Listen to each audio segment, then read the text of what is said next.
जी दोस्तों नमस्कार, मैं सौरभ आपका स्वागत करता हूं वाईफाई क्विज गुरुकुल के अपने इस यूट्यूब चैनल में। इस अंक में हम लोग क्विज 3 में पहुंच गए हैं, जो कि प्लेलिस्ट में उपलब्ध है। और आप तीनों क्विज का सेक्शन लगाएं, जो घटना चक्र पर आधारित सभी प्रश्नों को क्विज फॉर्मेट में संग्रह किया गया। यूट्यूब पर पहली बार है इसमें कि विस्तार से इस तरीके से क्विज फॉर्मेट में तैयार किया गया। आप जानते जाएंगे तो उसका आंसर करते जाइएगा। इसमें आपको बता दें कि प्राचीन भारत उसके अध्याय 1, मध्यकालीन भारत का अध्याय 1 और आधुनिक भारत का अध्याय 1 और 2, मतलब टोटल मिलाकर के 4 अध्याय को शामिल किया गया है। जो कि लगभग अगर इस तरह से चलें तो 30 क्विज में, स्पेशली हिस्ट्री के आपके 17 से 18 क्विज में खत्म हो जाएंगे। लगभग 20 क्विज मान के चलिए खत्म हो जाएंगे और आपका पूरा घटना चक्र तैयार हो जाएगा। एग्जाम में अधिकतर प्रश्न यहीं के सॉल्यूशन से रहते हैं, कहीं भटकने की जरूरत नहीं है। एक किताब पर बढ़िया से पकड़ बना लीजिए, आपका रिजल्ट कहीं पर भी नहीं रुकेगा। चलिए स्टार्ट करते हैं। रॉबर्ट ब्रूस फ्रूट थे, एक भूगर्भ वैज्ञानिक थे, पुरातत्वविद थे, कि पुरा वनस्पति शास्त्री थे, कि इतिहासकार थे। इसका आंसर हो जाएगा 1 और 2 दोनों, मतलब एक भूगर्भ वैज्ञानिक और पुरातत्वविद दोनों थे। 1883 ईस्वी में इन्होंने पाषाणकालीन बस्तियों की खोजना प्रारंभ किया था। 1883 में स्टार्ट किया था, तो यानी ऑप्शन नंबर ए और बी दोनों हो जाएगा। अगला, कोपेन संग्रहालय की सामग्री से पाषाण, कांस्य और लौह युग का त्रियुगीय विभाजन किया था। किसने किया था? थॉमसन्स ने किया था, कि टेलर ने किया था, कि लुबाक ने किया था, कि चाइल्ड ने किया था? किसने किया था यह चीज़? तो इसका आंसर हो जाएगा थॉमसन साहब ने। अगला प्रश्न देखते हैं। उत्खनित प्रमाणों के अनुसार पशुपालन का आरंभ हुआ था कब? निचले पूर्व पाषाण काल में। पशुपालन की बात करें, अंडरलाइन कर लीजिए कि ऊपरी पूर्व पाषाण काल में, मध्य पूर्व पाषाण काल में, कि मध्य पाषाण काल में। तो इसका आंसर जो मुख्य रूप से हो जाएगा आपका कि यह मध्य पाषाण काल में, पाषाण काल के बाद मध्य पाषाण काल में पशुपालन का आरंभ स्टार्ट हो गया था। तो ऑप्शन नंबर आज आपका हो जाएगा डी हो जाएगा। मतलब पशुपालन के जो साक्ष्य मिले हैं ना, 2 जगह से मिले हैं। एक है आदमगढ़ से, आदमगढ़ जो कि होशंगाबाद में है, होशंगाबाद में है, और यह एमपी में है, यहाँ से साक्ष्य मिले हैं। और दूसरा साक्ष्य मिला है बागौर से दूसरा, जो कि भीलवाड़ राजस्थान में है, भीलवाड़ राजस्थान में। इन जगहों से मध्य पाषाणकालीन आदमगढ़ और होशंगाबाद से पशुपालन के साक्ष्य मिले हैं। मध्य पाषाणिक प्रसंग में पशुपालन का प्रमाण कहाँ से मिला? वितरक प्रश्न यह आया था, तो आदमगढ़ से मिला है, और दूसरा है मतलब वाघौर से। तो आदमगढ़ ऑप्शन में है, तो ऑप्शन ये हो जाएगा। आदमगढ़ कहाँ है? यह होशंगाबाद में है। कहाँ पे? होशंगाबाद में है, और यह एमपी में है। अगले प्रश्न को देखते हैं। निम्नलिखित में से किस स्थल से हड्डी के उपकरण प्राप्त हुए हैं? क्वेश्चन है हड्डी का उपकरण कहाँ से? चौपड़ी मांडू से, कि काकोरिया से, कि महादत्ता से, कि सराय नाहर राय से? कहाँ से हड्डी के उपकरण प्राप्त हुए हैं? तो इसका आंसर हो जाएगा सी और डी दोनों, महादत्ता और सराय नाहर राय से। मतलब महादत्ता कहाँ? या महादत्ता यूपी में है। यहाँ हड्डी से, हड्डी और साथ साथ में सिंग का जो है ना बर्तन भी बनाया जाता था यहाँ पे। और उसके बाद फिर महादत्ता को में जी आर शर्मा ने झील क्षेत्र हुआ, महादत्ता में झील क्षेत्र था। उसके बाद बूचड़खाना क्षेत्र था, और कब्रिस्तान क्षेत्र, यह क्षेत्र खोजा गया है यहाँ पे। अगला प्रश्न देखते हैं। हड्डी से निर्मित आभूषण भारत में मध्य पाषाण काल के संदर्भ में संदर्भित करता है। मध्य पाषाण काल, हड्डी से निर्मित आभूषण, तो इसका भी हो जाएगा राय, मतलब सराय नाहर राय से, हड्डी से, और महाददा से। वही है ना, हड्डी से, सिंह की हड्डियों से कुछ प्रकार के आभूषण बनाए जाते थे। एक ही कब्र से 3 मानव कंकाल निकले हैं। कहाँ से? एक ही कब्र से, सराय नाहर राय से, दमदमा से, महाददा से, कि लंगनाज से। कहाँ से निकले हैं? तो यह निकला है दमदमा से। देखिए क्वेश्चन थोड़ा सा, ये आप इस तरह से क्वेश्चन से फैमिलियर नहीं है तो अजीब सा लगता होगा, लेकिन उससे काम चलने वाला नहीं है। एग्जाम में रिजल्ट चाहिए तो धैर्य बना के पढ़ते रहिए, रिजल्ट हो जाएगा। अधिक से अधिक जितना अभ्यास करिएगा, सफलता की संभावना उतनी ही अधिक बनेगी।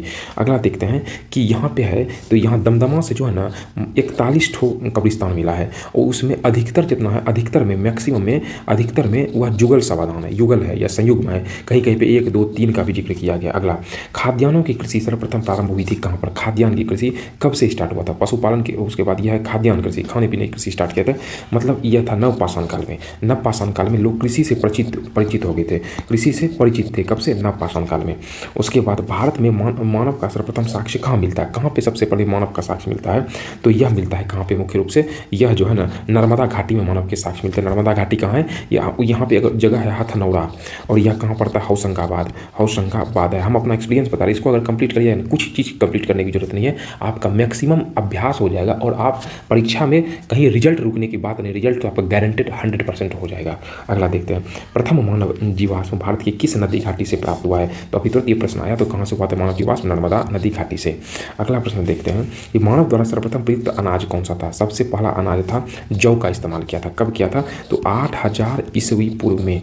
कहाँ पे? तो भूमध्य सागर और ईरान में, इन 2 जगहों पर जौ के साक्ष्य मिले हैं। और बाद में यहाँ पे अन्य अनाज भी उपजाया गया था। इसी क्षेत्र में है ना, इसी क्षेत्र में गेहूं के भी साक्ष्य मिले हैं, गेहूं के भी। अगला देखते हैं। भारतीय उपमहाद्वीप में कृषि के प्राचीनतम साक्ष्य कहाँ से मिले? कृषि के प्राचीनतम साक्ष्य पूछ रहा है। क्वेश्चन को थोड़ा समझते हैं। तो यहाँ प्राचीनतम है, तो प्राचीनतम मिला है लहुड़ा देव से, याद रखिएगा। लहुड़ा देव अगर नहीं रहेगा तब मारिएगा मेहरगढ़। अगर ऑप्शन लहुड़ा देव दर नहीं है तो मारिएगा मेहरगढ़, नहीं तो लहुड़ा देव से।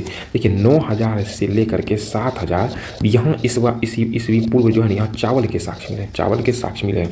अगर आपको पूछेगा प्राचीनतम कृषि के साक्ष्य, प्राचीनतम कृषि के साक्ष्य, प्राचीनतम कृषि के साक्ष्य, प्राचीनतम, तब मारिएगा मेहरगढ़, मेहरगढ़। अगर तो प्राचीनतम चावल के साक्ष्य, चावल के साक्ष्य, प्राचीनतम चावल के साक्ष्य मिले हैं कहाँ से? कोल्डीहवा से। कहाँ से? कोल्डीहवा से, कोल्डीहवा से। कब मिले हैं? तो यह मिला है 6500 ईस्वी पूर्व में, 6500 ईस्वी पूर्व में। यहाँ मिला है 9000 से 7000। इस आधार पर प्राचीनतम आपका लहुड़ा देव हो गया। लहुड़ा देव अगर ऑप्शन में नहीं रहेगा तब मेहरगढ़, ठीक है। भारतीय उपमहाद्वीप में कृषि के प्राचीनतम साक्ष्य मिले, प्राचीनतम कहाँ से मिला है? प्राचीनतम, तो प्राचीनतम आपके जो साक्ष्य मिले वह मेहरगढ़ से मिले हैं, याद रखिएगा। अगला है, क्योंकि यहाँ पे लहुड़ा देव नहीं है इसलिए मेहरगढ़ आंसर हो जाएगा। भारतीय उपमहाद्वीप में कृषि के प्राचीनतम साक्ष्य कहाँ से मिले हैं? तो मेहरगढ़ हो जाएगा, ये आया अभी तुरंत। नवपाषाण युग में भारतीय उपमहाद्वीप के उत्तर पश्चिम क्षेत्र में निम्नलिखित में से किस स्थान पर कृषि के अभ्युदय के प्रमाणिक प्रमाण मिले हैं? कृषि का अभ्युदय कहाँ पर माना गया है? तो यहाँ पे हो जाएगा मेहरगढ़ में कृषि संबंधित साक्ष्य मिले हैं। लगभग ये आपका 7000 से 9000 ईस्वी पूर्व की बात है, और लहुड़ा देव की बात करें तो 6500 ईस्वी पूर्व की बात है। भारत में पशुपालन एवं कृषि के प्राचीनतम साक्ष्य कहाँ से मिले? पशुपालन और कृषि के, कृषि संबंधित जो भी आएगा ना तो आप मेहरगढ़ मारिएगा, वहीं से साक्ष्य मिले हैं सबसे पहले। उसके बाद उस स्थल का नाम बताएं जहाँ से प्राचीनतम अस्थायी जीवन के प्रमाण मिले। अस्थायी जीवन के प्रमाण जहाँ पे खेती बाड़ी होगा वहीं पे होगा ना जी, तो मेहरगढ़ में। कब? लगभग 7000 ईसा पूर्व की बात करें, यहाँ पर मिले हैं। निम्नलिखित में से किस स्थानों से मध्य पाषाण काल में पशुपालन के प्रमाण मिले? पशुपालन के कहाँ से प्रमाण मिले हैं? तो यह बागौर से मिले हैं। बागौर में, बागौर कहाँ पड़ता है? यह होशंगाबाद में है, होशंगाबाद। अगर बागौर की जगह डायरेक्ट होशंगाबाद रहता तो होशंगाबाद मारते, तो होशंगाबाद कहाँ है? एमपी में है, ठीक है। यहाँ होशंगाबाद में 2 जगह है, एक है आदमगढ़, आदमगढ़, और दूसरा है बागौर। तो बागौर, तो यहाँ अगर ऑप्शन में आदमगढ़ रहेगा तो मारिएगा, लेकिन बागौर है तो बागौर आंसर होगा। निम्नलिखित में से किसको चालकोलिथिक युग कहा जाता है? चालकोलिथिक युग की बात कर रहा है, तो इसमें जो आंसर हो जाएगा आपका ताम्रपाषाण काल युग। यह कब प्रारंभ होता है? तो यह नवपाषाण काल युग के बाद यह प्रारंभ होता है, ताम्रपाषाण काल युग। और इसे ही कांस्य युग भी कहा जाता है, कांस्य युग भी इसे कहा जाता है, ध्यान रखिएगा। अगला जो प्रश्न है, आहार सभ्यता के बारे में निम्नलिखित कथनों पर विचार किए। आहार सभ्यता, आहारवासी तांबा गलाना जानते थे, सही है, जानते थे। उसके ये लोग चावल से परिचित नहीं थे, और धातु का काम आहारवासियों की अर्थव्यवस्था का एक साधन था, ये तो था। उसके बाद अगला देखते हैं, यहाँ से काले लाल रंग के मृदभांड मिले जिन पर सामान्य सफ़ेद रंग की ज्यामितीय आकृति, और ये भी सही है। तो यानी ऑप्शन हो जाएगा 1, 3 और 4, 1 नंबर। अब इसके विषय में थोड़ा जान लीजिए। आहार जो है ना, आहार मुख्यतः यह क्षेत्र पड़ता है राजस्थान में, ठीक है। तो यह क्षेत्र कहाँ पड़ता है? आहार सभ्यता या राजस्थान की एक प्रकार की सभ्यता से। यहाँ से आपको कृषि एवं पशुपालन इसके साक्ष्य मिले हैं। और कृषि में किसके? गेहूं के, जौ के और चावल के, तीनों की खेती होती है। इसका अन्य नाम अगर कहा जाए तो इसका अन्य नाम था ताम्बाती। ताम्बती भी इसका अन्य नाम था, मतलब तांबा वाला स्थान। इसका सब समझा जाए तो तांबा वाला स्थान कहलाता था। यह ताम्रपाषाण काल की संस्कृति था, एक तरह से ताम्रपाषाण काल की संस्कृति था। भारत के किस एक पुरास्थल से पाषाण संस्कृति से लेकर हड़प्पा सभ्यता तक की संस्कृति के अवशेष प्राप्त हुए हैं? किस सभ्यता से? तो मेहरगढ़ से, जो कहाँ पड़ता है? जो पाकिस्तान के यह बलूचिस्तान क्षेत्र में पड़ता है, बलूचिस्तान क्षेत्र में। अगला देखते हैं, नवदा टोली का उत्खनन किसने किया था? काफ़ी इंपोर्टेंट ये टॉपिक है, इसलिए आप स्किप मत करिए, इसको देखते रहिए। जैसे क्विज देते हैं, क्विज फॉर्मेट में देखिए, लगभग 1 घंटा में आपका कंप्लीट हो जाएगा। तो यह और लगभग इसमें आपका कहिए 300 से 400 क्वेश्चन तैयार हो जाएंगे। आपको क्या इधर उधर मोबाइल में देखने से बढ़िया है परफेक्ट अपना जो काम का चीज़ है उसे देखते रहिए, सिलेक्शन सब श्योर हो जाएगी। पढ़ना है तो ढंग से पढ़िए, पापा मम्मी का चेहरा याद करिए कि आपके लिए कितना मेहनत कर रहे हैं, इसलिए आप उनको ध्यान में रखकर मेहनत करते रहिए। के.डी. वाजपेयी, वी.एस. वांकर की, एस.बी. शंकरिया की, मार्टिन डीलर, ये मार्टिमम डीलर ने। तो इसका जो आंसर हो जाएगा वो हो जाएगा वी.एस. वांकर ने, ताम्रपाषाण कालीन ग्राम स्थल से। अगर समझ में नहीं आए सीधा रटिए उसको। नवदा टोली किस राज्य में स्थित है? तो नवदा टोली जो है ना मध्य प्रदेश राज्य में स्थित है। अगला प्रश्न हम देखते हैं, वृहत पाषाण स्मारकों की पहचान की गई है किस रूप में? सन्यासी गुफा के रूप में, कि मृतक को दफनाने, वृहत पाषाण स्मारक है कि मंदिर के रूप में, ये हो जाएगा मृतक को दफनाने के रूप में। देखा इसमें विभिन्न प्रकार की समाधि को दफनाया जाता था। इसमें विशाल खंड रहता था, विशाल पाषाण खंड रहता था, एक प्रकार के पाषाण खंड से निर्मित। मतलब जैसे इसका नाम है, जैसे कहीं पर अगर सिक्स लिखा रहेगा, शिष्य, उस शिष्य समाधि यह कहलाता था, वही था। उसके बाद पीठ समाधि, पीठ सर्किल कहलाता था कहीं पे, तो वह समाधि किया। अम्ब्रेला स्पेस कहलाता था उस जगह का। राख का टीला निम्नलिखित में से किस नव पाषाणकालीन स्थल से संबंधित है? राख का टीला कहाँ है? तो राख का टीला जो है ना संगन कल्लू में है, या कहाँ पड़ता है? या कर्नाटक में। इस सबको क्या, इस सबको डायरेक्ट रखते चलिए, लगातार देखिए तो देखते देखते याद हो जाएगा। कहा जाता है देखिए सुनिए तो याद हो जाएगा पूरा। भीमबेटका किस लिए प्रसिद्ध है? तो गुफा शैल चित्र के लिए प्रसिद्ध है। आप भी जवाब देते चलिए साथ साथ में। भीमबेटका कहाँ है? यह एमपी में रायसेन जिले में। कौन सा है? एमपी के रायसेन जिले में। यह प्रागैतिहासिक चित्रकला, यहाँ से प्रागैतिहासिक चित्रकला है। यहाँ से हाथी के, उसके बाद सांभर के, हिरण के, इस सब के चित्र यहाँ से देखे गए हैं। तो अगला, निम्न में से कौन सा स्थल प्रागैतिहासिक चित्रकला के लिए है? तो प्रागैतिहासिक चित्रकला के लिए कौन सा स्थल है? तो यह है भीमबेटका। भीमबेटका जो है प्रागैतिहासिक, अभी तुरंत बताएं भीमबेटका गुफा कहाँ है? तो भीमबेटका गुफा जो है मुख्य रूप से अब्दुल्लागंज रायसेन में है। अब्दुल्लागंज के रायसेन, यह जिला का नाम है, जिला में है। भारत के किस शिलाश्रय से सर्वाधिक चित्र प्राप्त हुए हैं? सबसे सर्वाधिक चित्र हमें भीमबेटका से ही प्राप्त हुआ है। निम्नलिखित में से किस भारतीय पुरातत्ववेत्ता ने पहली बार भीमबेटका गुफा को देखा और उसके शैल चित्रों के प्रागैतिहासिक महत्व को खोजा? इसमें माधव स्वरूप वत्स, एस डी शंकरिया है, वी एस उवांकर है कि वी एन मिश्रा है? तो इसका जो आंसर हो जाएगा वी एस उवांकर हो जाएगा। भीमबेटका को किसने खोजा था? भीमबेटका को किसने खोजा था? तो ऑप्शन ए शंकरिया है कि अभी तुरंत आया, इसका पूरा नाम है विष्णुधर वांकगर साहब ने खोजा था। देखिए इसमें कुछ प्रश्नों को स्किप किया जो हल्का प्रश्न था, लेकिन अधिकांश प्रश्नों को समाहित कर लिया गया है। तो इसलिए आप इसका अधिक से अधिक अभ्यास करें, अधिक से अधिक देखें। गैरिक मृदभांड पात्र का नामकरण कहाँ से हुआ था? हस्तिनापुर में, अहिछत्र के नाम पे नाल किला में। कहाँ से हुआ था गैरिक मृदभांड? यह था हस्तिनापुर में। यह एक प्रकार का कर्मकांड से संबंधित है। कर्मकांड जो श्राद्ध वगैरह होता है ना, उस समय उस प्रकार के बर्तन से यह संबंधित है। ताम्रपाषाण काल में महाराष्ट्र के लोग मृतकों को घर के फर्श के नीचे किस तरह से रखकर दफनाते थे? तो अभी भी वह चलता है, यह उत्तर से दक्षिण दिशा में, अभी उत्तर दक्षिण ही रखा जाता है। तो इसे कहा जाता है जड़वे संस्कृति। जो महाराष्ट्र में क्वेश्चन पूछा, जड़वे संस्कृति कहाँ है? महाराष्ट्र में है। तो यह किससे संबंधित?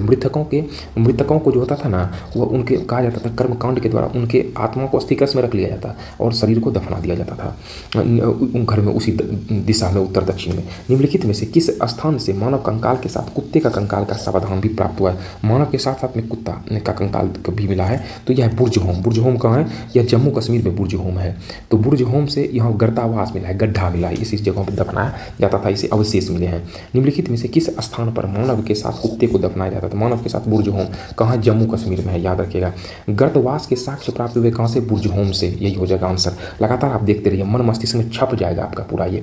और अगर चैनल पर नए हैं तो वीडियो को लाइक करिए, चैनल को सब्सक्राइब करिए, अपने दोस्तों के साथ शेयर करिए, ताकि अपना परिवार भी बढ़े और हम आपके लिए अप टू एग्जाम तक बहुत बेहतर से बेहतर कंटेंट उपलब्ध कराते हैं। एकदम यूट्यूब पे पहली बार एकदम बढ़िया तरीका से आप तैयार करते जाइए, सफलता सुनिश्चित है। निम्नलिखित युग्मों पर विचार करिए। यह ऐतिहासिक स्थल है और ख्याति के कारण। तो इसमें है बुर्ज होम, शैलकृति देव मंदिर, टेराकोटा कला चंद्रकेतुगढ़ है।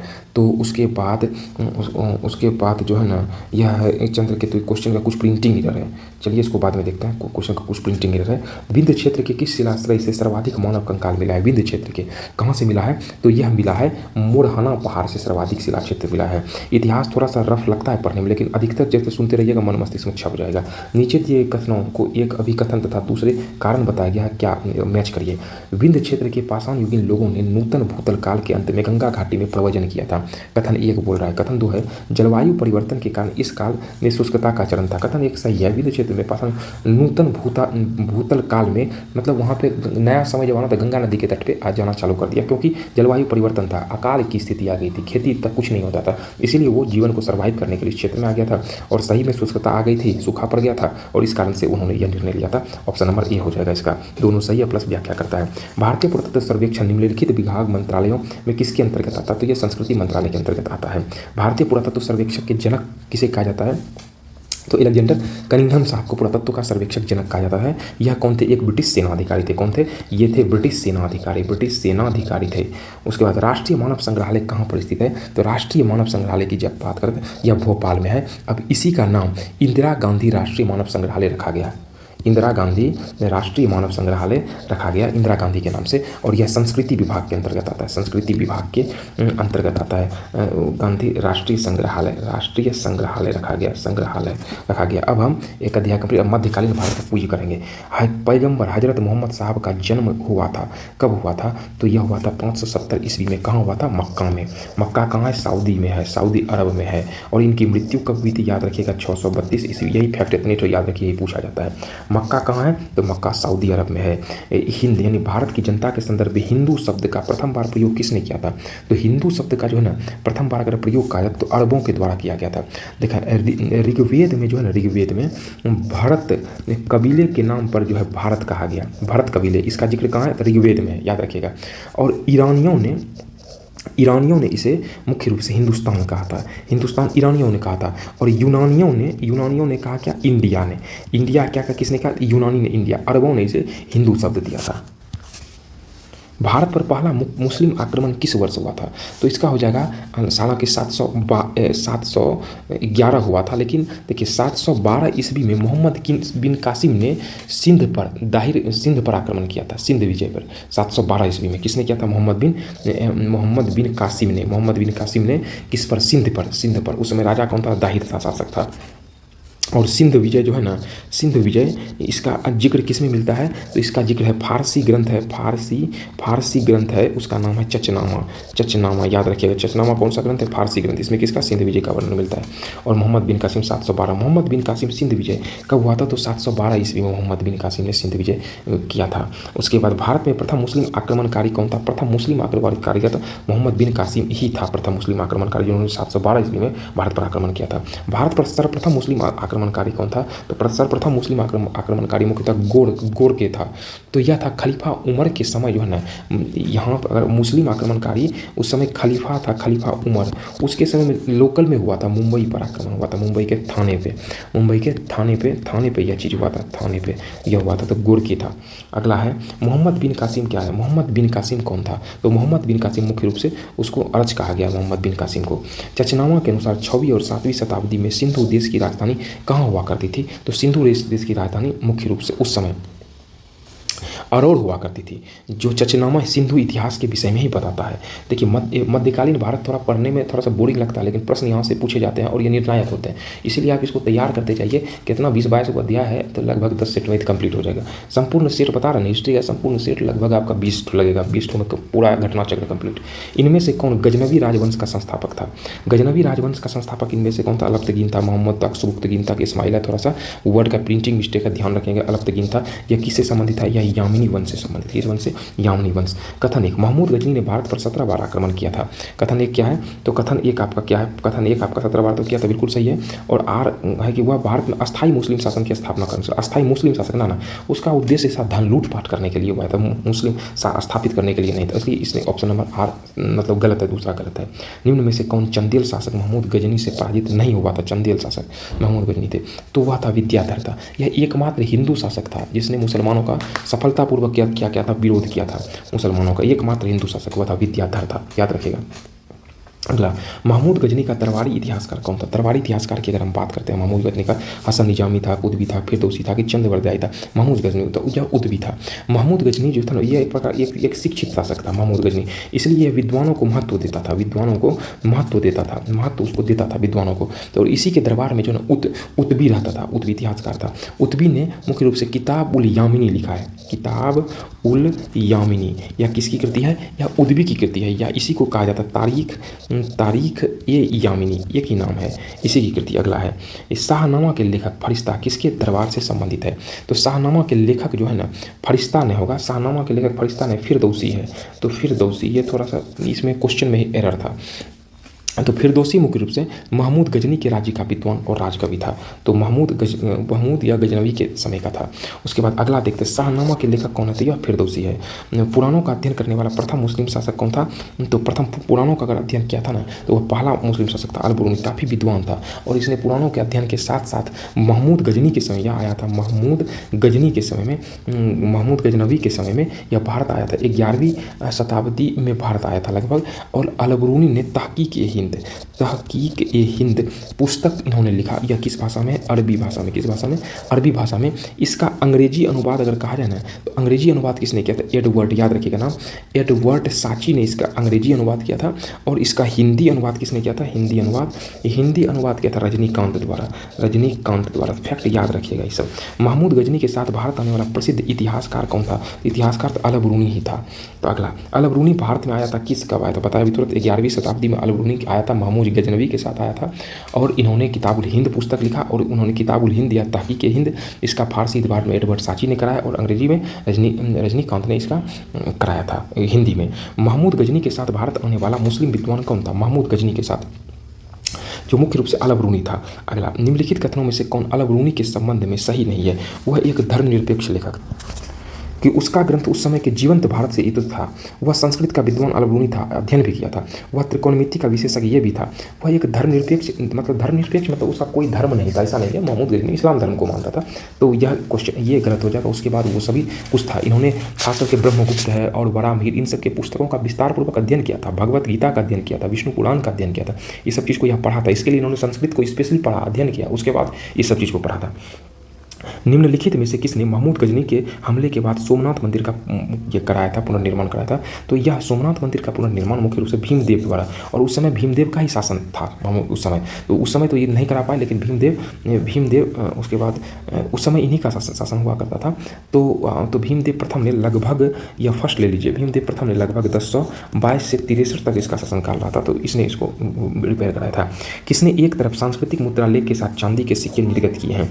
सांस्कृतिक मुद्रालेख के साथ चांदी के सिक्के, तो इसमें जो हो जाएगा मोहम्मद बिन कासिम था। वह इस प्रकार के सिक्के उन्होंने जारी किया है, जो कि अरबी भाषा में, और दूसरी तरफ संस्कृत भाषा और देवनागरी लिपि इसका जिक्र है। देवनागरी लिपि में इसमें इन्होंने क्या लिखवाया था? इसमें इन्होंने लिखवाया था अव्यक्त मेकम मोहम्मद अवतार निरूपति महमूद, यह था उन्होंने पूरा लिखवाया था अपने विषय में।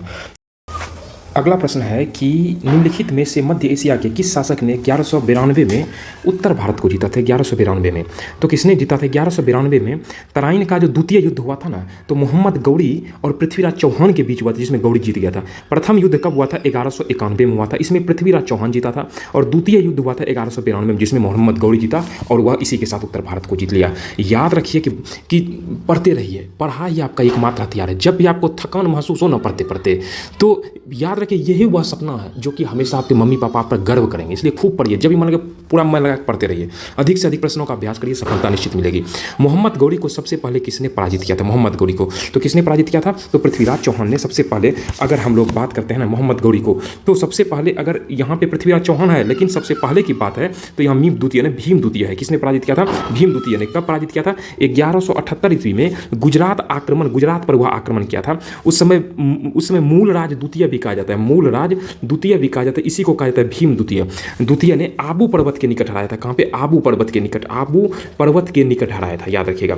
मोहम्मद गौरी ने जयचंद को किस युद्ध में पराजित किया था? मोहम्मद गौरी ने जयचंद को कराया था चंदावर के युद्ध में। कब हुआ था? 1194 ईस्वी में हुआ था। अगला प्रश्न, निम्नलिखित में से कौन सा राजा मोहम्मद गौरी द्वारा चंदावर के युद्ध में पराजित किया था? चंदावर के युद्ध में हुआ था जयचंद पराजित हुआ था। 1194 के चंदावर के युद्ध में मोहम्मद गौरी ने किसे हराया था? चंदावर के युद्ध में मोहम्मद गौरी ने जयचंद को हरा दिया था।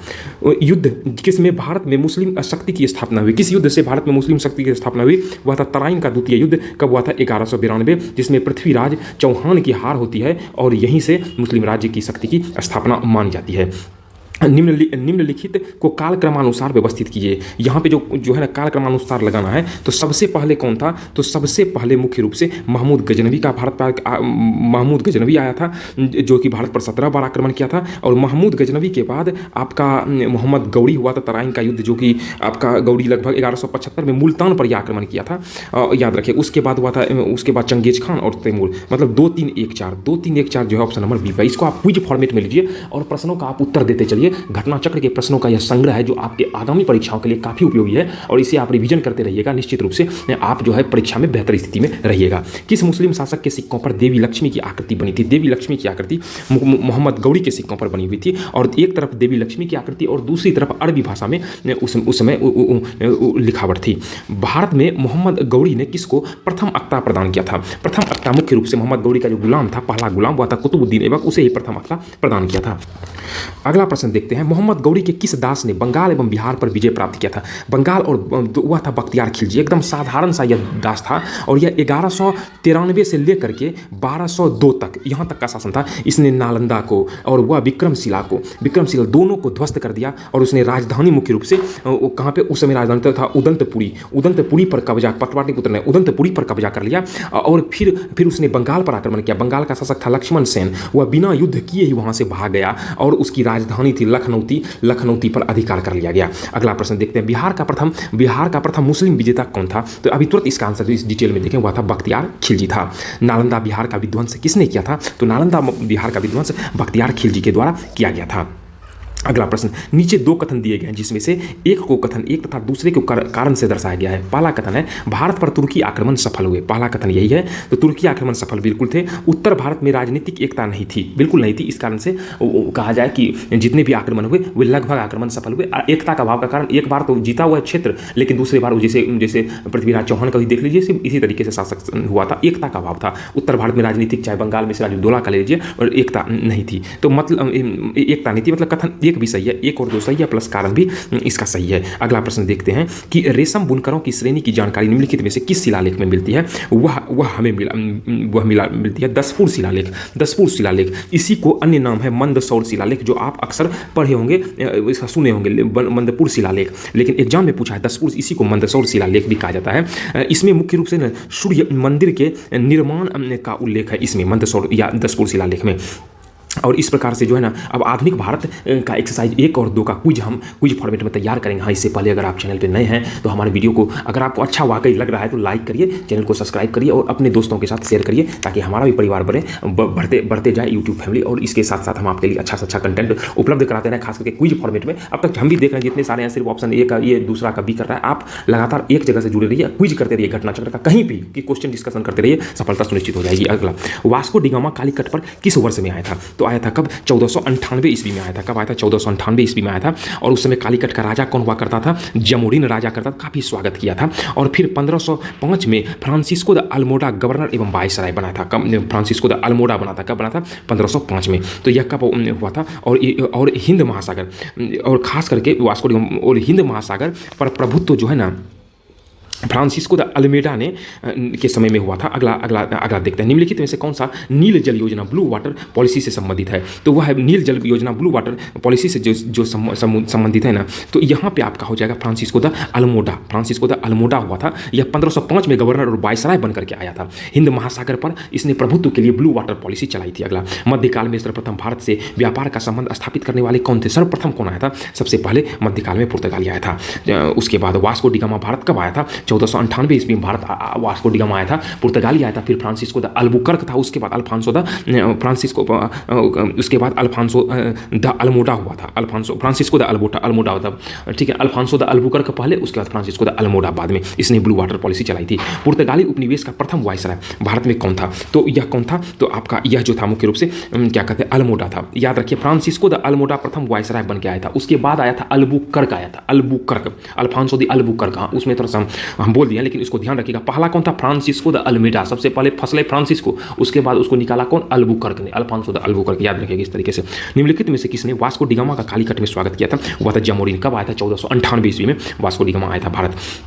अब सूची 1 का सूची 2 के साथ मिलान करने के लिए बोल रहा है। अब देखो, वास्को डिगामा कहाँ का था? मुख्य रूप से वह पुर्तगाली था। तो ऑप्शन 1 का कौन सा हो जाएगा? ऑप्शन 1 का हो जाएगा पहला का। तो उसके बाद यहाँ पर अगर हम देखते हैं तो फिर यहाँ पर उसके बाद यहाँ क्रिस्टोफर कोलंबस की बात करें तो क्रिस्टोफर कोलंबस मुख्य रूप से उसका स्पेन से संबंध था। और कैप्टन कुक जो था ना, वह कैप्टन कुक ने ग्रेट ब्रिटेन को खोजा था, कैप्टन कुक, और तस्मान ने हॉलैंड को खोजा था। इस प्रकार 2 1 4 3 इसका मिलान होगा। अगला प्रश्न, भारत में पुर्तगाली शक्ति का वास्तविक संस्थापक कौन था? वास्तविक संस्थापक का माना जाता है तो अल्फांसो द अल्बुकर्क था। अल्फांसो द अल्बुकर्क वास्तविक संस्थापक इसे माना जाता है। और इसने बीजापुर के सुल्तान से इसने गोवा को जीता था। गोवा जीता था। कब जीता था? 1510 में। किसे जीता था? बीजापुर के सुल्तान से जीता था। भारत में यूरोपीय शक्तियों के प्रवेश के संदर्भ में निम्न में से कौन सा कथन सही नहीं है? पुर्तगालियों ने 1499 में गोवा पर कब्जा किया था। अभी तुरंत हम बताएं कब किया था? तो उसने किया था 1510 में। तो सही नहीं है। तो यहाँ पे कितना हो जाएगा? 1510। ऑप्शन नंबर ए ही सही नहीं है। फिर भी आगे देखते हैं। अंग्रेजों ने पहला कारखाना दक्षिण भारत मछलीपट्टनम, सही है। पूर्वी भारत में अंग्रेजी कंपनी ने 1633 में उड़ीसा में पहला कारखाना, ये भी सही है। और डुप्ले के नेतृत्व में फ्रांसीसी 1764 में मद्रास पर कब्जा कर लिया था, बिल्कुल सही है। पुर्तगालियों ने भारत में निम्नलिखित में से किस स्थान पर प्रथम दुर्ग का निर्माण किया था? प्रथम दुर्ग कहाँ बनवाया था? वह बनवाया था कोचीन में। पहला पुर्तगाली ने कोचीन में बनवाया था। और भारत में प्रथम यूरोपीय दुर्ग का निर्माण मुख्य रूप से वहाँ पे आपका जिस समय हुआ था ना, तो वह अल्फांसो द अल्बुकर्क के समय में हुआ था। तो अल्फांसो द अल्बुकर्क उस समय गवर्नर नहीं था, अल्बुकर्क के समय हुआ था, अल्बुकर्क के समय में हुआ था, लेकिन वह गवर्नर नहीं हुआ था। कब हुआ था? 1503 में। अगला, किस यूरोपियों ने भारत में प्रथमतः सामुद्रिक व्यापारिक केंद्र स्थापित किया था? सामुद्रिक व्यापारिक केंद्र स्थापित किसने किया था? तो यह मुख्य रूप से किया था पुर्तगालियों ने। सामुद्रिक व्यापारिक केंद्र स्थापित किया था पुर्तगालियों के द्वारा। और प्रथम पुर्तगाली गवर्नर कौन था? याद रखें, फंसा था कौन? प्रथम था फ्रांसिस्को द अल्मेडा। पूछता है इसलिए कंफ्यूज नहीं करते, फंसा सबसे पहले फंसा है इसलिए फ्रांसिस्को द अल्मेडा है। कब हुआ था? 1509 में। उसके बाद इसने प्रथम पुर्तगाली गवर्नर था, इसने क्या किया? 1509 में द्वीप पर कब्जा कर लिया और हिंद महासागर में सबसे अधिक शक्तिशाली हो गया था। उसके बाद बंगाल के निम्नलिखित फैक्ट्रियों में से एक जो पुर्तगालियों द्वारा स्थापित की गई थी वह कौन सी फैक्ट्री थी? वह पुर्तगाली द्वारा सबसे पहले हुगली में स्थापित की थी। उसका इसमें मुख्य रूप से अगर कहा जाए नीनो डी कुन्हा था, नीनो डी कुन्हा उस समय का था, कुन्हा। इसने सेंथोमी, इसने कहा सेंथोमी, यह कहाँ है? मद्रास में। सेंथोमी मद्रास में। और हुगली कहाँ है? बंगाल में। यहाँ पर बस्तियाँ स्थापित किया था, बस्तियों को ही फैक्ट्री कहा जाता है। स्थापित किया किसने? नीनो दी कुन्हा ने। यहीं पर इसलिए पहला लगाया था, यहाँ पे हुगली और उसके बाद सेंथोमी, यहाँ पे सेंथोमी, दो जगह। पांडिचेरी, वर्तमान के संदर्भ में निम्नलिखित कथनों पर विचार कीजिए। पांडिचेरी पर कब्जा करने वाली पहली यूरोपीय शक्तिशाली पुर्तगाली थी। क्विज फॉर्मेट में आप इसका जवाब देते चलिए। तो इसमें विचार कीजिए। पहला ऑप्शन ये है कि पांडिचेरी पर कब्जा करने वाली दूसरी यूरोपीय शक्ति फ्रांसीसी थी। अंग्रेजों ने कभी पांडिचेरी पर कब्जा नहीं किया था, अंग्रेज ने भी किया था, याद रखिए। तो इसका हो जाएगा ऑप्शन केवल एक हो जाएगा। देखें यहाँ पे पांडिचेरी पे मुख्य रूप से जो कब्जा की बात, सबसे पहले अगर हम लोग कब्जा करने वाली पहली मतलब अगर यूरोपीय शक्ति पुर्तगाली थे, पुर्तगाली, उसके बाद डेन्स, उसके बाद डच, उसके बाद फ्रांसीसी, फिर अंग्रेज हुआ था। तो दूसरी कौन थी? तो डेनिश थी और तीसरी डच थी, चौथी फ्रांसीसी और अंग्रेज थी, अंग्रेज इसके पास था। उसके बाद हुगली को बंगाल की खाड़ी में समुद्री लूटपाट के लिए किसने अड्डा बनाया था? तो मुख्य रूप से पुर्तगालियों के द्वारा अड्डा बनाया गया था हिंद महासागर पर। इसने ब्लू वाटर पॉलिसी के तहत पूरा कब्जा कर लिया था उस जगह पे। बंगाल की खाड़ी से समुद्री डकैती हेतु हुगली का उपयोग कौन करता था? पुर्तगाली करता था। सब Francisco de Almeida, Afonso de Albuquerque ने ब्लू वाटर पॉलिसी लगाई थी, इसलिए कब्जा कर लिया था पूरा हिंद महासागर पर। निम्नलिखित में से कौन सा कोलकाता का संस्थापक कहा जाता है? तो कोलकाता शहर का संस्थापक ऐसे ऑप्शन में जॉब चरनॉक था, लेकिन व्यापार केंद्र हुगली की जगह था ना कोलकाता में, वह सूतानती था। कहाँ पे था? सूतानती कहाँ था? यह कोलकाता में ही था। वह व्यापार केंद्र जॉब चरनॉक ने चुना था। कोलकाता किसने बनवाया था? तो इसका भी ऑप्शन नंबर आंसर हो जाएगा जॉब चरनॉक के द्वारा। अगला, निम्न में से किस स्थान पर भारत में प्रथम नगर स्थापित किया गया था? प्रथम नगर की अगर हम लोग बात करते हैं, तो प्रथम नगर की बात करते हैं जब हम लोग, तो यहाँ पर मुख्य रूप से आपका हो जाएगा मद्रास में प्रथम नगर स्थापित किया गया था। भारत के साथ व्यापार के लिए सर्वप्रथम संयुक्त पूंजी कंपनी किन लोगों ने आरंभ की थी? संयुक्त पूंजी कंपनी मुख्य रूप से डच के द्वारा आरंभ किया गया था। अंग्रेजी ईस्ट इंडिया कंपनी के बाद डच ही आया था। कौन? 1602 में, और डच ईस्ट इंडिया कंपनी की स्थापना हुई थी। और बाद में ब्रिटेन में डच, ऑप्शन में ब्रिटेन अगर नहीं है, चूंकि यहाँ ब्रिटेन नहीं है, तब आप यहाँ पे डच मारिएगा। अगर ब्रिटेन है तो पहले ब्रिटेन चलेगा, ठीक है ना, उसके बाद डच लगाइएगा। निम्नलिखित कथनों में से कौन सा एक सही है? इस तरह का क्वेश्चन को अंडरलाइन कर लीजिए, सही है। आधुनिक कोच्चि भारत की स्वतंत्रता तक डच उपनिवेश था।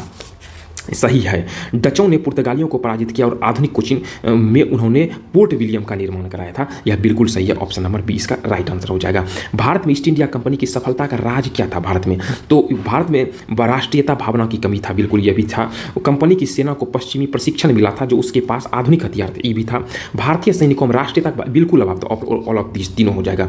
निम्नलिखित ब्रिटिश कंपनियों में से किसे भारत पर व्यापार करने का पहला अधिकार पत्र प्राप्त हुआ था? पहला अधिकार पत्र किसको प्राप्त हुआ था? वह लिवेंट कंपनी थी, लिवेंट कंपनी।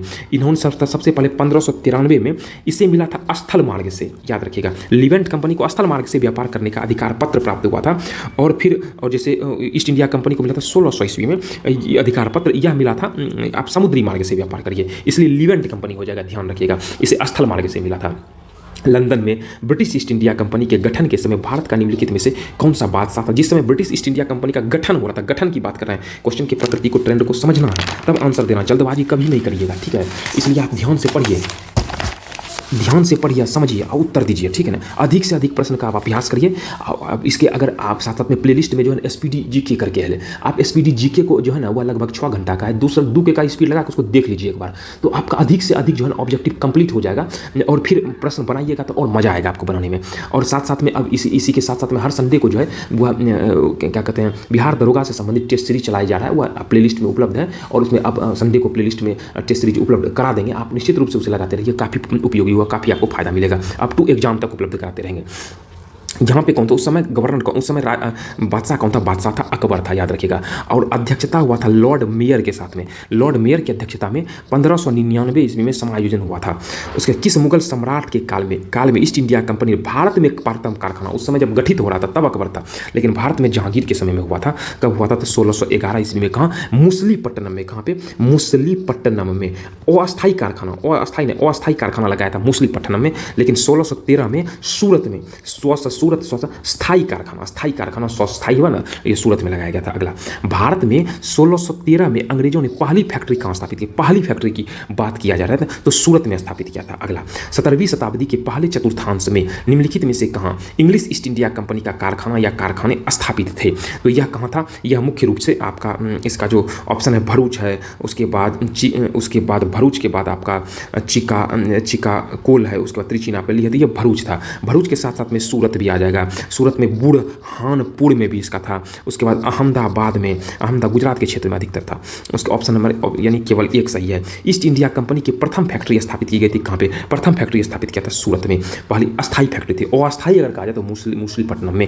निम्नलिखित में से किस अंग्रेज अधिकारी ने पुर्तगालियों को स्लावी के स्थान पर हराया था, पुर्तगाली को स्लावी के स्थान पर हराया था, वह था थॉमस बेस्ट ने हराया था। थॉमस बेस्ट के समय में ऐसा हुआ था। निम्नलिखित यूरोपीय व्यापारिक कंपनियों में से किसने सूरत में सर्वप्रथम अपना कारखाना स्थापित किया था, सूरत में सबसे पहले अपना कारखाना किसने स्थापित किया था, तो वह अंग्रेजों के द्वारा स्थापित किया था सूरत में सबसे पहले, याद रखिएगा। कब, 1613 में। कब हुआ था, 1600। और फ्रांसीसी ने भी, अगर कहा जाए फ्रांसीसी ने भी प्रथम कारखाना स्थापित किया था सूरत में, और अंग्रेजों ने भी प्रथम कारखाना स्थापित किया था कहाँ पे, सूरत में ही स्थापित किया था। वर्ष 1613 में अंग्रेजी ईस्ट इंडिया कंपनी को कहाँ एक कारखाना स्थापित करने की अनुमति मिली थी, 1613 में। किसके समय में, जहांगीर के समय में। कहाँ पे, तो सूरत में मिला था। उसके बाद मुसलीपट्टनम अस्थायी था, लेकिन डेट क्लियर कर दिया 1613, तो सूरत मानिएगा। अगला, ईस्ट इंडिया कंपनी के प्रारंभिक दौर पर वेस्टर्न प्रेसिडेंसी कहाँ थी, वेस्टर्न प्रेसिडेंसी की बात करें तो वेस्टर्न प्रेसिडेंसी आपकी कहाँ थी, तो सूरत थी। हाँ, क्वेश्चन का जो कलेक्शन किया गया हो सकता है नंबरिंग इधर से उधर हो जाए, लेकिन आप पहले घटनाचक्र को पढ़ लीजिए, उसके बाद क्वेश्चन बनाइए। और कुछ जो हल्का क्वेश्चन उसको स्किप कर दिया तो उसको माइंड नहीं करिएगा, अधिकांश प्रश्न आपसे बन जाएंगे, समझ रहे हैं कि नहीं। 80 नंबर आपको आराम से आएगा C+। सिलेक्शन आपका कोई चाहे बिहार दरोगा हो, NTPC हो, सचिवालय हो, BSSC हो, वैकेंसी का भरमार है, अपने आप को समर्पित कर दीजिए तो एकदम रिजल्ट आपका हो जाएगा। और याद रखिए हमेशा, क्योंकि जानते हैं कि आपके मम्मी और पापा का आशीर्वाद आपके साथ में है, तो यही आप कितना संघर्ष करिएगा, याद आशीर्वाद है तो आप जीत आपकी होगी। हमेशा हमेशा याद रखिए, कठिन परिश्रम, याद रखिए आपका सिर्फ एकमात्र हथियार है कठिन परिश्रम, और यही आपकी ताकत है, यही आपकी ताकत है। इस अपनी ताकत को पहचानिए और अभ्यास करते जाइए प्रश्नों का।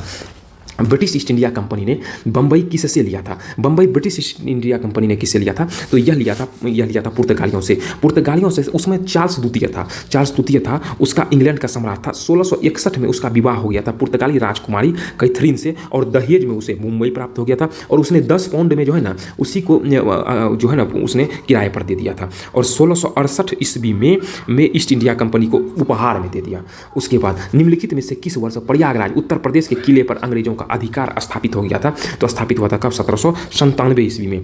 1797 की हम बात कर रहे हैं, तो उस समय अवध का नवाब कौन था, सादत अली था। 1797 में उसी ने अंग्रेजों को सौंप दिया, कौन, सादत अली ने वह कौन था, अवध का नवाब था। कहाँ का, अवध का नवाब था सादत अली, उसी ने सौंप दिया था। आगे अभ्यास करते हैं। याद रखिए आपका जो मुकाबला है ना, कंपटीशन खुद से है, और बाकी जो आता है ना उस बीच में, उस समचनिक से रास्ते में एक पड़ाव है। हर दिन अपने आप को बेहतर करते चाहिए, हर दिन आपका मंजिल धीरे धीरे मिल जाएगी, हर दिन अपने आप को अच्छा करते चलिए।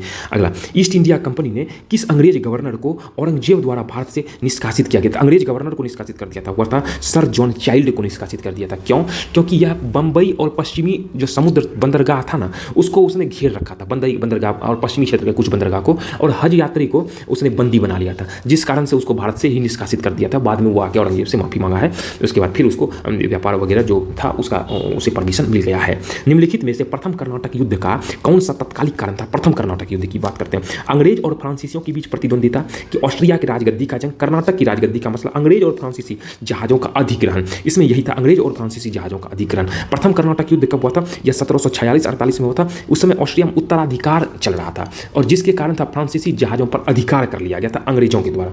इसी कारण से यह चीज़ स्टार्ट हो गया था। कर्नाटक युद्ध किन किन के मध्य में लड़ा था? तो अभी बताएं, अंग्रेज और फ्रांसीसी के मध्य लड़ा गया था। सूची 1 का सूची 2 के साथ मिलान करिए। यहाँ पे क्या है? प्रथम कर्नाटक युद्ध। अब यहाँ पे कुछ जो प्रथम कर्नाटक युद्ध जो है ना, और सूची 2 है पेरिस की संधि, थोड़ा सा ये इधर से उधर हो गया है, तो आप इसको जरा सा ठीक कर लेंगे और हम इसको बताते हैं। जब प्रथम कर्नाटक युद्ध हुआ था ना, इसमें हुआ था प्रथम कर्नाटक युद्ध में एक्स-ला-सापियल की संधि हुआ था, ऑप्शन नंबर ए यहाँ से हो जाएगा। और द्वितीय कर्नाटक जो युद्ध हुआ था, द्वितीय कर्नाटक युद्ध में मुख्य रूप से आपका पेरिस की संधि के तहत खत्म हुआ था, यहाँ पे 1 हो जाएगा। और तृतीय कर्नाटक युद्ध, यह तृतीय कर्नाटक युद्ध अनिर्णायक रहा था। अगला, निम्नलिखित में से कौन सा एक सही सुमेलित अनुसार है? इसको मिलाइए।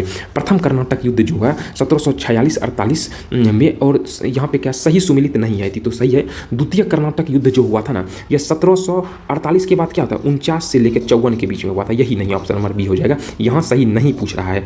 पानीपत का 1761 का, तृतीय कर्नाटक युद्ध 1758 से लेकर 63 सही है।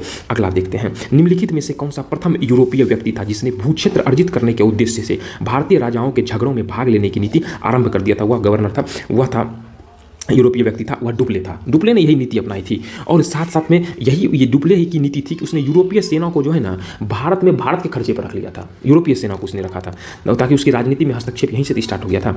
भारत में फ्रांसीसियों ने अपना कब्जा, अपना सबसे पहला कारखाना निम्न में से किस स्थान पर स्थापित किया? तुरंत पता है, सूरत में। फ्रांसीसियों ने भी सूरत में स्थापित किया था, अंग्रेजों ने भी सूरत में स्थापित किया था।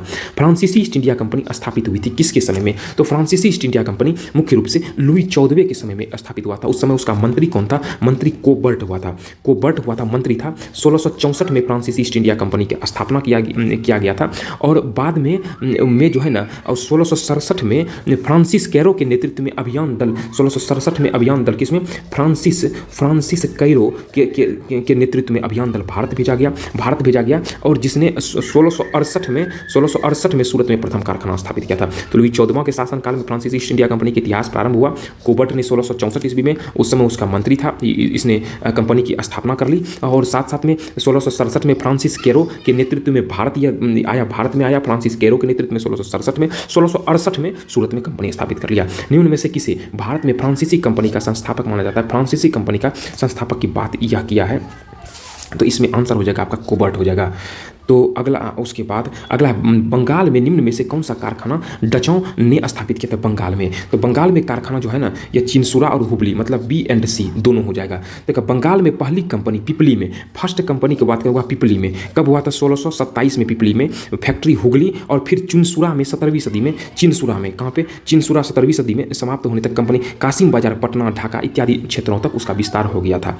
डच ईस्ट इंडिया कंपनी ने किस वर्ष अपनी फैक्ट्री स्थापित की थी? डच ईस्ट इंडिया कंपनी की बात करते तो 1632 में, लेकिन इतिहासकार इसे 1638 प्रस्तुत करते हैं। और डच ईस्ट इंडिया कंपनी जहाँ है ना, जहाँ पटना कॉलेज है ना, वहाँ कभी डच ईस्ट इंडिया कंपनी हुआ करता था। कहाँ पे? पटना कॉलेज जो परिसर है वह डच ईस्ट इंडिया कंपनी का ही वह क्षेत्र है। उसके फ्रांसीसी दक्कन में शक्ति आंदोलन स्थापित करने में असफल रहे। क्यों स्थापित करने में असफल रहे थे दक्कन में? क्योंकि अंग्रेज की फौज शक्तिशाली वहाँ पे थी। बिल्कुल दुप्ले सक्षम, ये तो गलत है ना, दुप्ले तो था ही, भारतीय लोग फ्रांस में पसंद, ऐसा कुछ नहीं है, अंग्रेजों की फौज शक्तिशाली थी। अगला प्रश्न की तरफ चलते हैं।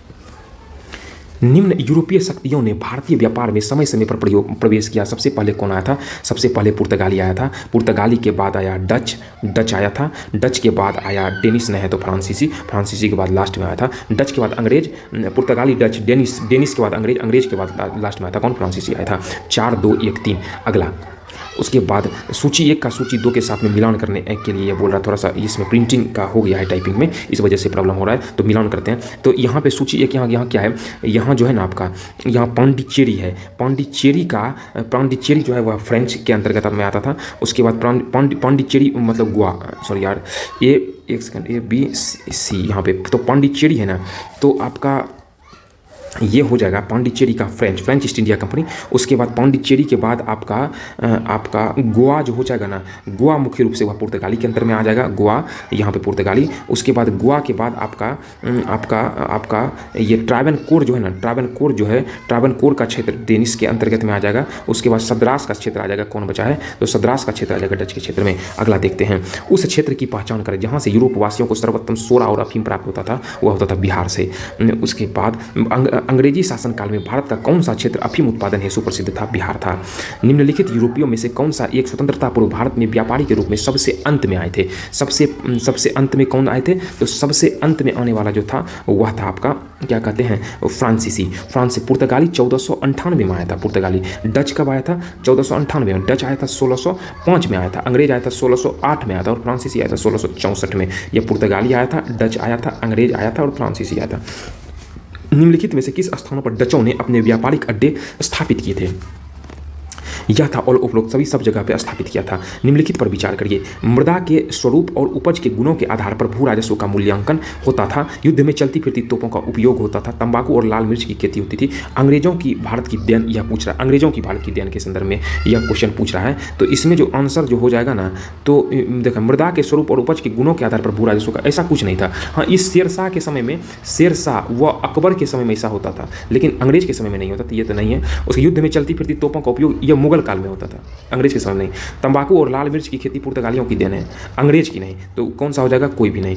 उसके बाद किसने ईस्ट इंडिया कंपनी के बारे में यह टिप्पणी की, कंपनी एक असंगति है परंतु यह उस व्यवस्था का भाग है जहां सब कुछ ही असंगत है। यह कथन किसका है तो यह कथन मुख्य रूप से जो है वह डीवी मैकाले का है। किसका है तो डीवी मैकाले का है। अगला एक्सरसाइज 2, अभी हम इसका क्विज करेंगे। और अगर वीडियो लगभग मान के चलिए कितना 1 घंटा के आसपास वीडियो बन रहा है, तो आप 2 का स्पीड लगा लीजिए, आधा घंटा में लगभग आपको क्विज होता है। इसमें लगभग जो शामिल किए 300 से 400 क्वेश्चन आपका कवर हो जाता है। 400 क्वेश्चन पर नजरों से गुजर जाता है, तो मतलब समझिए कि ये याद हो जाता है। इसको 3 बार 4 बार आप देख लीजिए, याद हो जाएगा। और प्लेलिस्ट में जो है ना, आप देखिए बहुत सारे उपयोगी कंटेंट हुआ है, जैसे स्पीडी साइंस का जो बिहार में जितने भी एग्जाम हुआ है उसका कलेक्शन है, आप उसे देखिए, काफी उपयोगी होगा। अगला देखते हैं, निम्नलिखित में से कौन एक मुगल सम्राट द्वारा नियुक्त बंगाल का अंतिम गवर्नर था।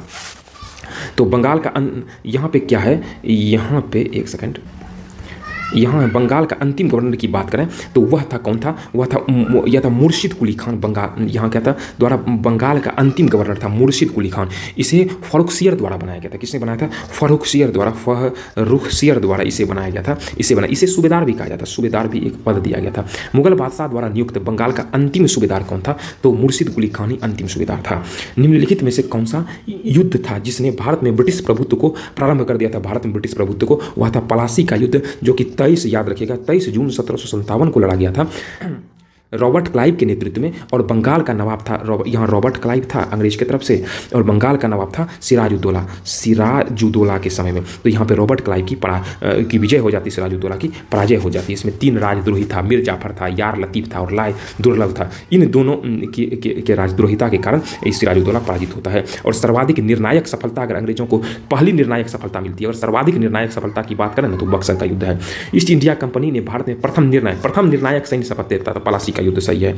सर्वाधिक आएगा तो बक्सर। प्लासी का युद्ध कब हुआ था तो प्लासी का युद्ध हुआ था 23 जून 1757 में। प्लासी यहाँ पे आपका प्लासी 23 जून 1757 को सिराजुद्दौला लॉर्ड क्लाइव द्वारा परास्त हुआ था। कब सिराजुद्दौला हुआ था, सिराजुद्दौला की बात तो प्लासी के युद्ध में हुआ था परास्त। भारत में ब्रिटिश साम्राज्य का वास्तविक संस्थापक किसको माना जाता है, ब्रिटिश साम्राज्य का रॉबर्ट क्लाइव, जो कि प्लासी के युद्ध में सिराजुद्दौला को हराया, इसलिए उसे सम्राट माना। प्लासी का युद्ध कब हुआ था 23 जून 1757 को हुआ था। उसके बाद निम्नलिखित में से किसे स्वर्ग से उत्पन्न सेना नायक कहा जाता है, स्वर्ग से उत्पन्न सेना नायक कहा जाता है किसको, रॉबर्ट क्लाइव को ही कहा जाता है। यह किसने कहा था, यह विलियम जो है ना, विलियम पिट का यह कथन है, रॉबर्ट क्लाइव, क्योंकि भारत में इसने अंग्रेजी सत्ता को स्थापित करने में महत्वपूर्ण भूमिका स्थापना की थी। प्लासी का युद्ध का मैदान कहाँ है, प्लासी का युद्ध जो है ना, जो मैदान है वह पलास पश्चिम बंगाल में होता है, पश्चिम बंगाल के नदिया जिले में। कहाँ पे, नदिया जिले में। कौन सी नदी किनारे, भागीरथी नदी के किनारे में है, नदिया जिले में, याद रखिएगा।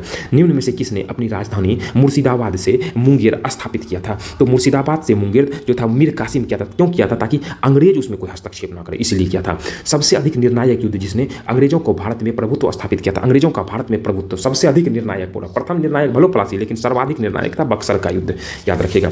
अगला, अंग्रेजी ईस्ट इंडिया कंपनी द्वारा लड़े गए निम्नलिखित युद्धों में सर्वाधिक था बक्सर, प्रथम निर्णायक कहा जाता, प्रथम युद्ध निर्णायक ही मान लीजिए तो प्लासी का युद्ध था। निम्नलिखित में से कौन सा युद्ध भारत में अंग्रेजों के आधिपत्य की स्थापना के लिए सबसे महत्वपूर्ण समझा जाता है? सबसे महत्वपूर्ण समझा जाता है बक्सर के युद्ध को। बक्सर के युद्ध के समय दिल्ली का शासक कौन था? यहाँ बक्सर का युद्ध का समय दिल्ली का शासक था कौन? शाह आलम द्वितीय था। कौन था? शाह आलम द्वितीय बक्सर के युद्ध के समय दिल्ली का शासक था। बक्सर की लड़ाई के समय बंगाल का नवाब कौन था? जब समय बक्सर का लड़ाई हो रहा था ना, तो बंगाल का नवाब उस समय मीर जाफर बंगाल का नवाब था। सिराजुद्दौला को धोखे से हराया था ना पलासी के युद्ध में, इसीलिए मीर जाफर को बना दिया गया था नवाब। लेकिन बाद में उसको भी समझ में आ गया कि भाई अंग्रेज किसी का नहीं है, इसलिए बाद में सब संयुक्त होकर लड़ना स्टार्ट किया था। निम्नलिखित में से जिस एक शासक ने ईस्ट इंडिया कंपनी को दीवानी प्रदान की थी वह कौन सा था? तो मुख्य रूप से वह था शाह आलम द्वितीय। कौन था? शाह आलम द्वितीय था। देखा, उसने बंगाल बिहार और उड़ीसा ये तीनों की दीवानी 12 जून 1765 को दे दिया। किसको? रॉबर्ट क्लाइव को दे दिया था, रॉबर्ट क्लाइव को। और शाह आलम द्वितीय का संपूर्ण जीवन था आपदाओं से घिरा हुआ था। वह दिल्ली का हालांकि हुआ था, साथ साथ में उसका उत्तराधिकारी जो मुख्य था अकबर द्वितीय, वह बहादुर शाह द्वितीय को पेंशन भोगी अंग्रेजों ने बना दिया और आधिपत्य ले लिया। 1765 में ईस्ट इंडिया कंपनी को बंगाल की दीवानी किसने प्रदान की थी? तो दीवानी मुगल सम्राट ने वही शाह आलम द्वितीय ने दिया था। किस गवर्नर के कार्यकाल में ईस्ट इंडिया कंपनी को शाह आलम द्वारा बंगाल, बिहार और उड़ीसा में दीवानी अधिकार दे दिया गया था? तो दीवानी अधिकार मुख्य रूप से दिया था रॉबर्ट क्लाइव के नेतृत्व में। शाह आलम द्वितीय ने ईस्ट इंडिया कंपनी को बंगाल, बिहार, उड़ीसा की दीवानी प्रदान की थी। कब प्रदान? अभी तुरंत आपको बताया, 12 अगस्त 1765 को, 1765 में। उसके बाद 1764 बक्सर के युद्ध के बाद हो गया था, सारा मामला ही क्लियर हो गया था। रॉबर्ट क्लाइव का समय था। इलाहाबाद की संधि के बाद रॉबर्ट क्लाइव ने मुर्शिदाबाद का उप दीवान किसे बनाया था? तो मुहम्मद रजा खान। मुर्शिदाबाद कहाँ है? बंगाल में। और बिहार का राजा सीताब राय बिहार का बनाया था और इसी को बनाया गया था। और इसमें मुख्य रूप से इसको दे दिया और 26 लाख रुपया वार्षिक वह जो है अंग्रेजी खजाने में देता था। 1765 में दीवानी प्रदान किए जाने के बाद ब्रिटिश सबसे पहले निम्नलिखित में से किस पर्वतीय जनजाति के संपर्क में आए थे? वह खासी जनजाति के संपर्क में आए थे। उसके बाद अवध सल्तनत के हिंदू नायाब वजीर के संदर्भ में निम्नलिखित कथनों में से कौन सा या से कथन सही है? राजा टिकैत राय नवाब असफदुल्ला का अर्थ मंत्री थे, मतलब वित्त मंत्री थे। तो इसका जो हो जाएगा सही है। तो ये इसमें अवध के नवाबों के राज्य में साम्राज्य कतिपय हिंदू जातियों के लोगों के अंतर्गत में था कि नीचे दिए गए उत्तर ये भी सही है और ये भी, ऑप्शन नंबर सी हो जाएगा, दोनों कथन सही है। 18वीं सदी में भारत में लड़े गए युद्धों का निम्नलिखित में से सही कालानुक्रम यह पूछ रहा है 18वीं सदी का। तो सबसे पहला युद्ध कौन सा लड़ा गया था? तो सबसे पहला युद्ध लड़ा था अंबर का युद्ध। कब था? 1749 में। उसके बाद पलासी का युद्ध 1757 में, पलासी का युद्ध 1757 में, पलासी का युद्ध। बांडीवास का युद्ध लड़ा गया था 1760 में, बांडीवास का युद्ध लड़ा गया था। और बक्सर का युद्ध लड़ा गया था 1764 में, ऑप्शन नंबर बी हो जाएगा, याद रखिएगा। अगला क्वेश्चन देखते हैं कि उस फ्रांसीसी सेनापति का नाम बताएं जो 1760 में बांडीवास युद्ध में पराजित हुआ था। वह था काउंट लाली हो गया था पराजित फ्रांसीसी द्वारा। अंग्रेज सेना का नेतृत्व किसने किया? तो आयर कूट ने, कुटी दिया। आयर कूट ने, याद रखने के लिए निमोनिक हम बता रहे हैं, आयर कूट ने कूट दिया लाली, कूटा इतना कि लाल हो गया। लाली फ्रांसीसी था, ठीक है। बांडीवास के युद्ध में फ्रेंच ने ब्रिटिश को हराया था। बांडीवास का युद्ध की ब्रिटिश ने डच को हराया था, ब्रिटिश ने फ्रेंच को हराया था। बांडीवास 1760 में जो बांडीवास का युद्ध ब्रिटिश ने फ्रेंच को हराया था। उस समय आयरकुट था और फ्रेंच काउंट दी लाली। देखिए अभी तुरंत ये क्वेश्चन आया तो काउंट दी लाली था। 1760 में ब्रिटिश बांडीवास का युद्ध अंग्रेजों ने किसको हराया था? अंग्रेजों ने फ्रांसीसी को हराया। क्वेश्चन को स्किप करके मत देखिएगा, देखते चलिए, याद हो जाएगा। छोटा छोटा क्वेश्चन एग्जाम में सिलेक्शन लेना है तो छोटा क्वेश्चन गलती नहीं होने दीजिए। कोई कहेगा कि नहीं बड़ा क्वेश्चन बनना पड़े, ऐसा कुछ नहीं, छोटा क्वेश्चन गलत नहीं होना चाहिए, एग्जाम में सिलेक्शन हो जाएगा। खाली क्लास का वीडियो देखने से नहीं होता, अधिक से अधिक प्रश्न का अभ्यास आप करिए। प्रीवियस ईयर, घटना चक्र, आप लूसेंट पढ़िए या क्राउन, जो भी पढ़िए कराएंगे, लेकिन अधिक से अधिक प्रश्नों का अभ्यास करिए, वही सफलता सुनिश्चित करेगी। निम्नलिखित में से कौन सा युग में सही सुमेलित है? सही सुमेलित की बात करता है तो इसमें बक्सर का युद्ध मीर जाफर के विरुद्ध क्लाइव था, बांडीवास के फ्रांसीसियों और East India Company. Option number B सही है, ऑप्शन नंबर बी सही है। कौन यहाँ पे ऑप्शन नंबर बी सही है। अगला अगर चिलियांगवाला का युद्ध की बात करते हैं, कुछ नया हम देखते हैं। चिलियांगवाला का युद्ध डलहौजी के विरुद्ध मराठा लड़ा गया था। कब लड़ा था? 1849 में, याद। अंग्रेजी इसमें मुख्य रूप से फिर अंग्रेजी सेना लॉर्ड गफ था और सिख सेना अगर हम लोग देखते हैं ना तो, और सिख सेना शेर सिंह था। इसमें कोई निर्णायक युद्ध नहीं हुआ था। किसमें? तो यह हुआ था खुर्दा का युद्ध जब हुआ था ना, तो यह हुआ था अंग्रेजी सेना और सिख सेना के बीच में। अंग्रेजी सेना को लॉर्ड गफ था और सिख सेना शेर सिंह था, कोई निर्णायक युद्ध नहीं हुआ था। और भारत में गवर्नर जनरल लॉर्ड डलहौजी उस समय था, याद रखिएगा। निम्न में से किसने भारत में अंग्रेजों का सर्वाधिक विरोध किया था? तो वह किया गया, किसके द्वारा किया गया था? तो वह किया गया था मराठों के द्वारा किया गया था, याद रखिएगा, मराठों के द्वारा किया गया था। अगला हम प्रश्न देखते हैं। इस तरीके से यह जो है ना, यह कंप्लीट करा दिया गया है। आप जो है अधिक से अधिक जो है इसका अभ्यास करिए और वीडियो अच्छा लगे वीडियो को लाइक करिए, चैनल को सब्सक्राइब करिए, अपने दोस्तों के साथ शेयर करिए। मिलते हैं अगले क्विज के अंक में, तब तक के लिए धन्यवाद।